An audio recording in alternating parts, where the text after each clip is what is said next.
월간 유입죠. 5월은 가정 이야기입니다. 시대가 변하면서 우리가 살고 있는 가정의 모습도 많이 달라지고 있죠. 아직은 생소한 비혼 가정, 그리고 일명 짠테크를 통해 미래를 설계해 나가는 1년차 신혼 가정의 이야기를 차례로 만나보시죠. 살다 보니까 결혼할 기회가 없어서 결혼은 못하게 됐지만 애는 갖고 싶어서 이제 비혼으로 아이를 입양하게 되었습니다.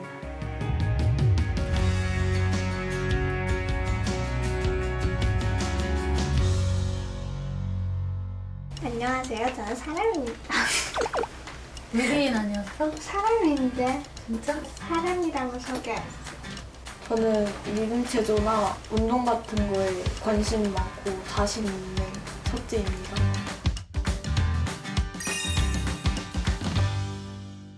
좋을 때는 맛있는 거 사다 드실 역시. 그리고 가장 미울 때는 공부시켜. 몸이 안 좋을 때인데 그때도 공부시킬 때. 그때 진짜 미웠어요.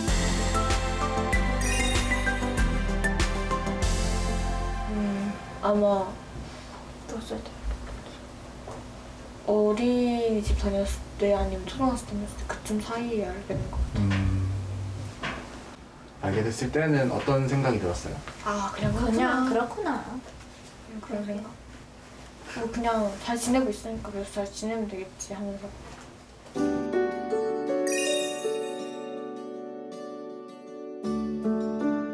지금은 만나고 있긴 한데 예전에는 많았죠. 막 그것 때문에 따돌림 당하는 것도 같지. 그런 생각을 많이 했거든요. 근데 지금까지 지내보니까 이제 그런 생각은 많이 없어졌어요. 별 생각 없었는데. 근데 왜 따돌림을 당할 거라 생각했어? 따돌림 당한 적 한 번도 없잖아. 근데 이제 어렸을 때는 친구들도 많다 그러다 보니까 이제 그런 것 때문에 갑자기 친구가 없어지고 그럴까 봐 걱정했었거든. 왜? 어디서 뭐 드라마 같은 거 봤어? 아니 그냥 한 문장으로 우리 가족은 어떤 가족이다. 행복한 가족. 화목한 가족. 아버지나 어머니가 안 계셔도 저는 화목하다고 누릴 수 있다고 생각하거든요. 왜냐면 한 명 안 계셔도 이제 화목은 할 수 있으니까, 가족은 누릴 수 있으니까 그런 것 때문에. 아이들하고 저랑 또 그런 상호작용을 하면서 그런 게 또 닮았을 수도 있을 것 같아요. 저는 모든 사람한테 가족이 필요하다고 생각하거든요. 우리가 정말 편안하게 함께 있을 사람들이 필요하잖아요. 서로 또 돌봐줄 사람들이 필요하고. 결혼을 해서 아이를 낳는 것도 좋은 방법이고, 근데 그게 좀 자기한테는 그럴 기회도 없고 그게 아니다 싶으면은 또 다른 방식으로 적극적으로 가족을 만들어야 된다고 생각해요. 지난달은 35,000원 나가고 뭐 같은데? 떴어? 떴다. 오빠 이거 잡아야 될 것 같은데?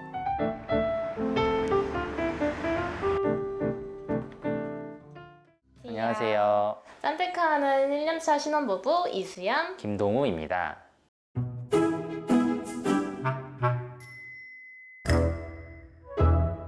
저희는 퇴근하고가 좀 많이 바쁜 편인데 월급만으로는 사실 좀 집을 사기도 좀 어렵고 아무래도 좀 힘든 세상이다 보니까 앱테크나 뭐 중고 판매 또는 블로그는 벌써 회사보다도 더 빨리 한 10년 정도 하고 있어요.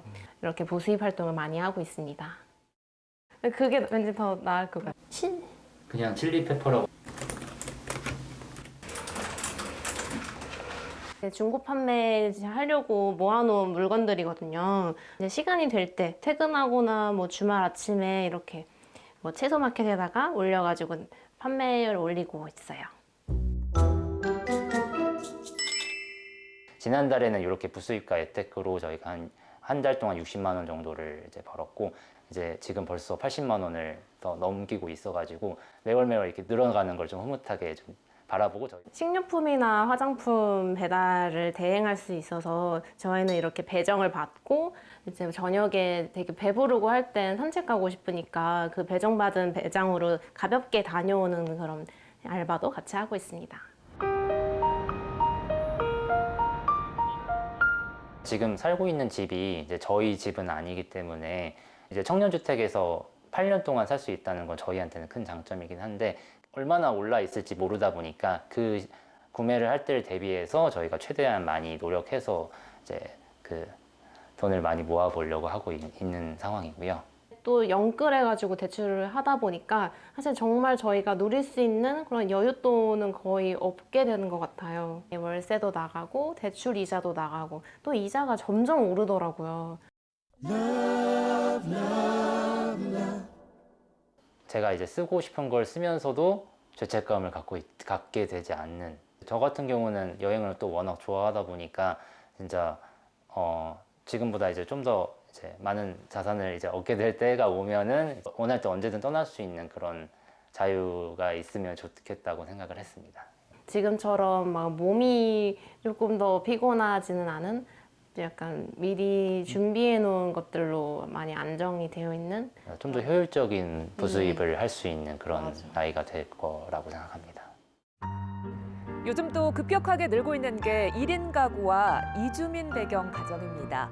20대와 40대, 60대, 혼자 살고 있는 세 분의 비슷한 듯 다른 삶과 생각을 들여다봤고, 이어서 이주 배경 아이들이 겪는 어려움도 짚어봤습니다.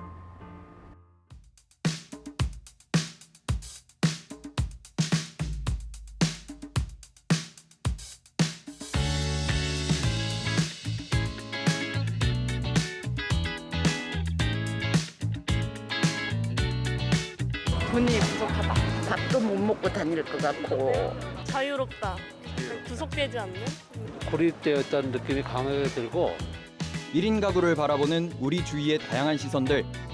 실제는 어떨까? 20대와 40대, 60대 1인 가구 3명을 만나 직접 들어봤습니다. 네, 첫 번째로 저희가 질문 드리도록 하겠습니다. 1인을 대충 때운다. 하나, 둘, 셋.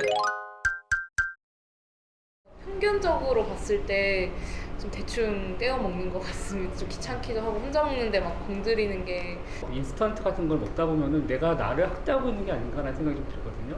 이게 혼자 살다 보니까 그 양을 조절해서 사고 먹고 하기가 쉽지 않아요.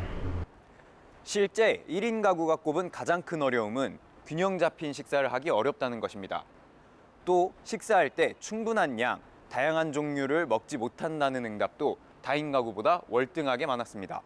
질문 드리도록 하겠습니다. 혼자 사는 것은 외롭다. 하나, 둘, 셋. 심심하다 뭐 이런 식으로 생각할 때 있는데 이렇게 혼자 있는 것이 외롭다라고 생각하는 경우는 생각보다 많이 없었던 것 같아요. 여러 사람들 같이 있어도 외로운 사람 외로운 거고 또 혼자 이렇게 아무도 없는 산에 올라가서 혼자 있어도 외롭지 않는 사람은 외롭지 않은 거거든요. 1인 가구를 탈피할 수 있는 기회가 없을 것이다 하는 희망이 없어진다. 희망이 없다 하는 점에서 좀 더 외로움이나 고립감을 느끼지 않나. 1인 가구 중 고립되어 있어 외롭다는 응답은 나이가 들수록 많았는데요. 전문가들은 이런 부분에 대한 정책 대응이 아쉽다고 말합니다. 직접 들어보시죠. 외로움과 고립 그리고 그와 연관된 정신건강 문제를 정확하게 측정하고 진단하는 이런 일련의 체계들이 갖추어져 있지 않은 단계이고요. 이제 다음 질문 드리도록 하겠습니다. 고독사가 남일 같지 않다. 하나, 둘, 셋. 최근에 이제 인터넷에서 재밌는 글을 하나 봤는데 황당하게 갇힌 썰 푼다 뭐 이런 거였어요. 진짜 잘못하면 까딱하면 집에서 혼자서 죽을 수도 있겠다는 생각이 들어서 내가 아직 영영은 하고 있지는 않나. 뭐 내가 나이를 먹었을 때 계속 혼자 살고 있다면은 이게 그냥 마음 놓고 있을 문제는 아니겠구나. 저희는 이제 그런 걱정을 사실은 많이 하죠. 주변에 그런 일이 있기도 했고. 전체의 3분의 1 정도가 대처하기 어렵다고 답했을 만큼 1인 가구에게 위급 상황은 어려운 문제입니다. 남성보다는 여성이 또 나이가 많을수록 더 어렵다고 느끼는 것으로 나타났습니다. 앞의 질문 3개를 포함해 뉴스가 있는 저녁 제작진이 준비한 10여 개 문항 가운데 모두의 의견이 일치한 것은 건강 상태를 꾸준하게 검진해야 한다는 한 가지 내용이 전부였습니다. 그만큼 세대별, 개인별로 느끼는 1인 가구의 현실과 의견은 다양했습니다. 1인 가구 내에서의 이질성이 심하다는 겁니다. 세대별로, 성별로, 그리고 유형별로 차이가 커서 1인 가구 정책은 이러한 그 내부에 있는 일성이 다른 집단의 맞춤형으로 좀 지원할 필요가 있다고 볼 수 있습니다. 전문가들은 앞으로 1인 가구 비율이 더 늘어날 것으로 전망되는 만큼 이들에 대한 세분화한 정책 마련이 시급하다고 지적합니다. YTN 민동입니다.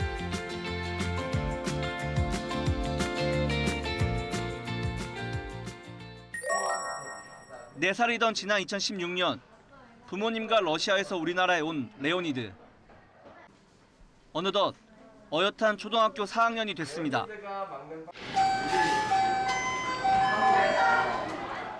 학교종이 울리자 서둘러 학교를 준비하는데 러시아어로 대화할 수 있는 친구들은 늘 함께입니다. 무슨 일이 있길래 이렇게 신난 표정일까요? 네.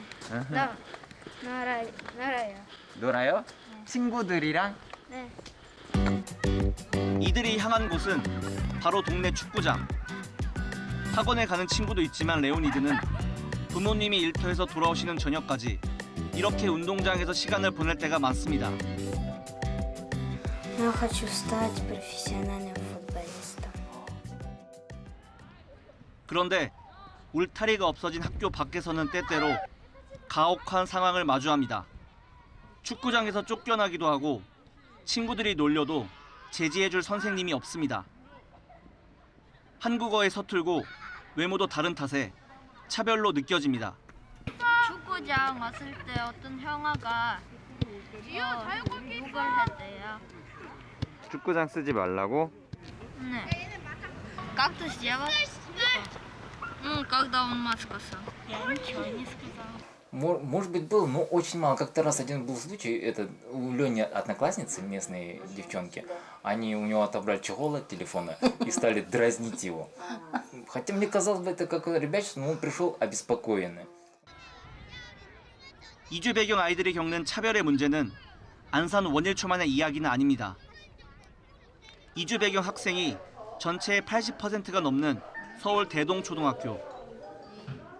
중국 출신 학생들을 위한 다양한 프로그램도 많아 대표적인 다문화 정책 학교로 손꼽히지만 그런 탓에 곱지 않은 시선을 받기도 합니다. 단지 표면적으로 드러나고 있는 다문화 학생의 비율을 생각하시고 학교를 많이 이탈하고 인근 학교로 전학을 가는 그러한 기피 현상이 지난해 이주 배경 학생 4천여 명을 대상으로 한 조사에서도 국내에서 태어난 학생은 약 12%가, 외국에서 태어나 우리나라로 이주한 학생은 27% 이상이 차별받은 경험이 있었습니다. 또 차별을 경험한 아이들 가운데 절반 이상은 그냥 참았다고 답했습니다. 걱정이 됩니다.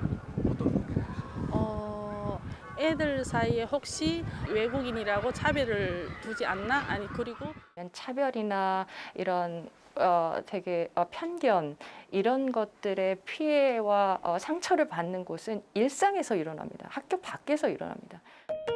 헌법에 명시된 평등권을 실현하는 차별금지법이 여전히 높은 국회 문턱을 넘지 못하고 있는 현실에서 이주 배경 학생들이 받는 실질적인 차별에 우리 사회는 어떻게 답해야 할까? 레오니드 가족 얘기에 답이 있습니다. Мы верим, что это общество достойно того, чтобы принять другую национальность. Потом, когда мы переехали в Корею, нам стало намного легче. Папа столько сильно нас старается, что я сразу хочу помочь ему в чем-то. YTN 김재항입니다. 사랑하는 아버지와 형을 전쟁터로 보낸 이의 마음은 어떨까요? 우크라이나 출신 안드레이 씨의 사연을 통해 가정과 가족의 의미를 되새겨봅니다. 러시아의 우크라이나 침공은 미사일 공격으로 시작됐습니다. 2월 24일 한국인 그 친구한테 그 소식 들었을 때도 안 믿었어요. 안 믿어졌어요.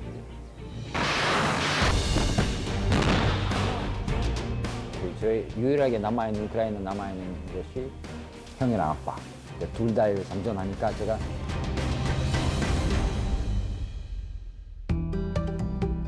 우크라이나에서 온 안드레이 선생님이라고 합니다.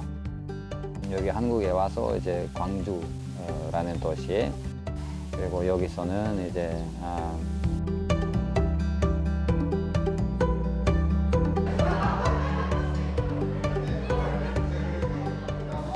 중도 입국 자녀를 위한 그러니까 뭐 나이 뭐 14살, 13살 때 외국에서 와서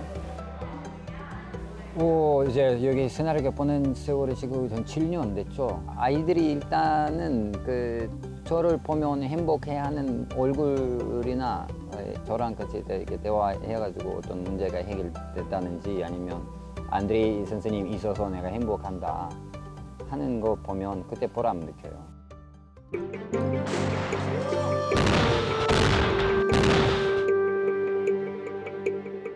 거의 완전히 그냥 말도 못하고 뭐 대화 뭐 이렇게 먹는 것도 못하고 수업 다 취소하고 그냥 많이 그냥 컴퓨터에다가 이제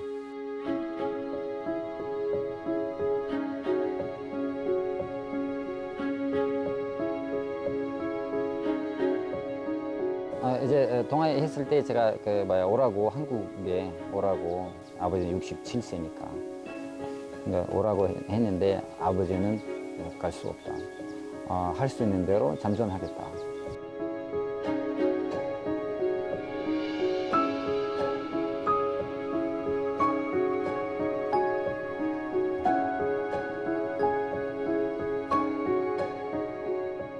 자랑스럽다. 우리 아버지는 너무 자랑스럽고 우리 형이 너무 자랑스럽다. 아버지랑 형의 그 태도 때문에 제가 이제 이렇게 있으면 안 되겠다. 여기서라도 참전을 해야 되겠다. 할 수 있는 만큼, 할 수 있는 대로. 유명한 사람들한테, 정치인들한테 그냥 도와달라고. 제 생각 이상으로 특히 광주시에서 엄청 많이 도와주세요. 광주가 좀 특별한 곳인 것 같아요. 그 아픔을 아는 도시잖아요.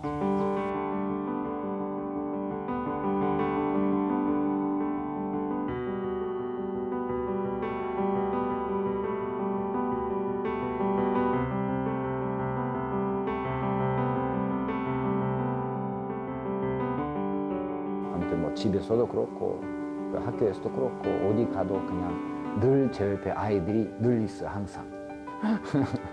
항상. Не открывай, храни секрет, будь хорошей девочкой для всех. Закрой все чувства на замок, навечно отпусти и забудь, что прошло уже не вернуть. Отпусти и забудь, новый день укажет путь. 다른 거는 참을 수 있는데 어린아이가 막 죽고 어린아이가 막 눈물 나고 할 때는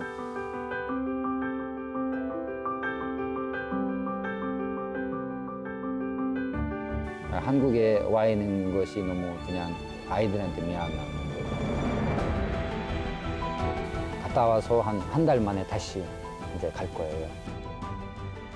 아이들이 웃고 놀고 그리고 제가 이렇게 그들의 기쁨의 이유가 될 수 있구나. 아이의 눈물을 내가 충분히 닦아줄 수 있다.